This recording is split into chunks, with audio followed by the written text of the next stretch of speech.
Hi, welcome back to Joshcore Season 2. I'm standing on my Onion Turtle and Pikachu here, which are now level 100, which is pretty insane. In the last episode, however, we did gather ourselves the last legendary Pokemon with Rayquaza and the Walking Wake, which of course completed our legendary Pokemon collection and kind of completed everything I wanted to do in this series. So I decided for this last episode here, I would do a quick world tour of everything we built in Joshcore Season 2. Now you may have noticed in that intro, I was sitting on myself on the Onion Turtle and had a Pikachu on my shoulder. That's because these guys are all level 100. I decided for this episode and the series was finished, I decided to get all of my main Pokemon lineup here to level 100. This is officially my final 6 lineup there. With doing that, I might as well show you guys everything I've gotten in my Pokedex. This is literally every Pokemon I ever fought in the Joshcore world. So as long as I was surviving, these were all the Pokemon I encountered. As you can see, some of the Pokemon slots are actually marked with an X, which means they're actually undiscoverable. And the Pokemon doesn't exist in Cobblemon, so I wasn't able to get them. However, as you can see, towards the end here, it kind of dwindles out. Didn't get that many Pokemon towards the end. That is basically the full list of everything we have found. So I figured I would show that off just in case anyone was interested. Those are basically all the Pokemon I discovered. Since I showed off all of my Pokedex, I might as well show off everything inside my PC. I don't really show this off in my episodes, but these are basically all the Pokemon that I've caught and I thought would be pretty cool and maybe I would do something with, and then I never ended up doing anything with. On my second page here, I have all the evolutions, which of course I needed for the valued VV's advancement. Third page, I have every single fossil Pokemon, which of course I needed to get for another advancement. On the fourth page, I have every single Vivillon, which of course gave me this advancement, Aspiring Vivillionaire. And then of course on page 5, I have all the legendary Pokemon, which I got in the Legend Untold Cobblemon add-on, which of course gave me a whole ton of new advancements with the Legends Untold mod as well. And I figured since I'm on the advancements tab in the Cobblemon, I might as well show off everything and prove once again that I've gotten basically every single advancement which I could possibly get in Cobblemon that I can get in a single player world. Of course, some of these I actually can't get because I need to be in multiplayer, such as going head to head with against another trainer, and of course trading with another person, which of course I can't do in single player. That is basically every single advancement that I've gotten, which of course one of my major things to do in Cobblemon. With all the Cobblemon mods and advancements out of the way, let's show off everything I built in the world of Minecraft. Of course, this was a hardcore playthrough, so of course a playthrough of Minecraft. So of course I think that's the first place to start with is the starter base. Believe it or not, this monolith here isn't actually the starter base. Now, if we actually use this button and go through the nether, we can actually start off at the village, which I think is an appropriate place to start off this tour. And although I have to fly through the nether to get there, I think it's pretty important to show off since most of my early game stuff I owe to this village. I actually got some of my first Cobblemon mints here, which of course was an advancement, which I never really showed off, but I got this in basically in between episodes 1 and 2 and the playthrough. Of course, my villagers are still trapped in here, and I don't even think I know a way to get down here. I think they're this way. Shows how much I really care about these guys. These guys have been ethically farmed in a 1x1 hole basically their entire lives. They don't even know what sunlight is. I figured I'd show that off because, you know, they deserve some sort of screen time in the world. But other than that, there's not much to talk about in this village. Not much was done here except setting up myself early game. I think the less talked about this starter base, the better. I just decided I would show it off a little bit. In fact, another thing I barely show off is my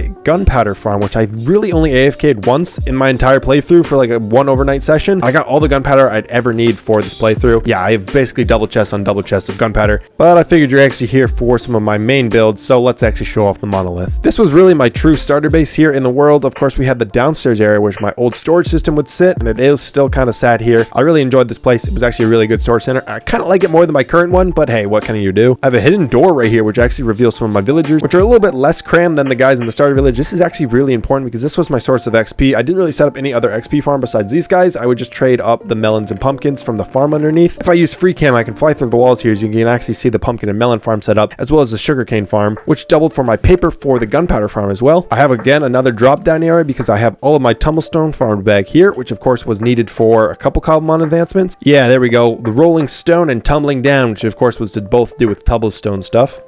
Then I have all of my apricorn berries here, which was of course crucial for getting all of the Pokeballs crafted. Yeah, that basically gave us all 4 of these advancements here, which would basically have been impossible without this apricorn berry farm. And I don't think I've ever really showed this off, but this is kind of a sheep farm down here, which gave me a whole ton of wool, which of course I used a whole ton in building up the mega base. Sleep in this bed, which I rarely sleep in these days. It does say sleep tight right there though. And if we go up a floor here, you'll actually see the only dragon egg on the world. I decided to kind of show it off here. Barely visited this room though, but I decided I might as well show off this. This is where all of the Pokeballs are being kept. And if we fly out this really small window, we can get to the true gem of the world. That of course is the mega base here, built on 2 giant boulders, built up here with a whole mash of houses and different types of builds here. I'm absolutely in love with this base. I'm super happy with the way it turned out. I think it was a great build overall. A ton of blocks were gathered in the process of making this thing, and I think it turned out really well. It really shows a good grind in the world of Cobblemon and in the world of hardcore. And of course, where I started off today's episode in the storage center up here with all of these notable artifacts which we used in the last couple episodes, I think I'm going to call that an episode here. I know this is kind of a short one, but I decided I would do one last episode episode before we ended off the series. Once again, I'm going back for my 3rd year of college here, so it's going to be another huge break here in the upload schedule as I go through my another year, but it's been an absolute blast uploading videos for you guys. I hope you enjoyed it. If you guys liked the video, leave it a like and subscribe. Stay notified because I'll be back uploading soon. Thanks again for watching, guys. Stay tuned for more.